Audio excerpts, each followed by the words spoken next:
Au nom du Centre de services scolaires de la Côte-du-Sud, je tiens à souligner les journées de la persévérance scolaire. Rappelons-nous que ces journées s'adressent à l'ensemble des élèves. Mais pensons particulièrement à ceux qui ont éprouvé davantage de difficultés, pour qui ils ont dû faire preuve de beaucoup de résilience et donc beaucoup de persévérance. Ces dernières années n'ont pas été très faciles, voire même particulièrement difficiles. Et pour ça, je pense que vous devez, ça doit être souligné davantage cette année. J'en profite aussi pour remercier l'ensemble du personnel qui a accompagné ces élèves-là dans leur cheminement scolaire, parce que sans eux, ce sera un cheminement extrêmement difficile. Et puis, vous avez toujours été là pour les aider. Donc, un grand merci à vous.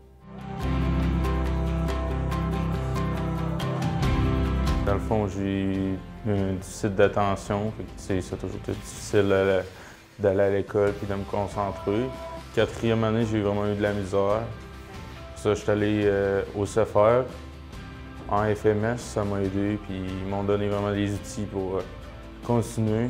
Puis quand j'ai eu l'âge d'aller aux adultes, je suis allé aux adultes, puis j'ai fait mes préalables pour être ici. Ben, moi, je pense que mes professeurs puis toutes les personnes qui m'ont aidé dans mon parcours scolaire, ils croyaient plus en moi que moi, je croyais en moi.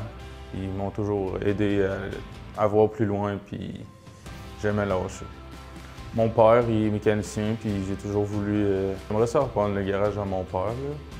C'est une belle fierté le jour où tu vas obtenir ton diplôme. Oui. Je pense que mon père va être fier. D'avoir toi aussi. Oui. Moi, j'ai commencé en cuisine, puis après, ça me tentait de faire boucherie. Et moi, dans le fond, pendant mon DEP de cuisine, j'ai failli perdre le bout de mon index. J'ai eu 5 points de suture. Normalement, c'était supposé être 10 jours, mais ça s'est infecté. Finalement, ça a duré un mois. Là, déjà, j'ai passé quasiment un mois sans faire de cuisine. Ça m'a un peu découragé, mais puis en plus, même après, j'avais peur de tenir un couteau. Mais même là, je me suis parlé, je me suis dit, tu peux pas abandonner de même, il faut que tu continues. Oui, j'ai vu des jeunes passer ici qui disaient, bon, OK, je serais pas capable, j'y arriverai pas.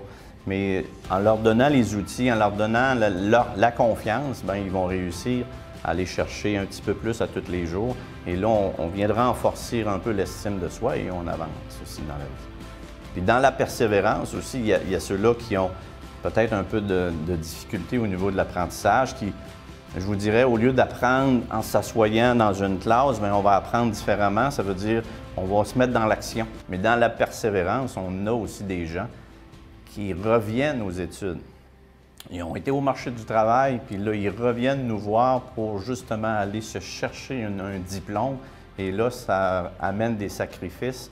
Ils ont déjà commencé à gagner de l'argent. On arrête ça, on revient s'asseoir sur les bancs d'école. Ils ont fait les expériences et ils reviennent. Fait que vous autres aussi, c'est un beau chapeau là, à leur lever de venir nous voir pour aller chercher leur diplomation.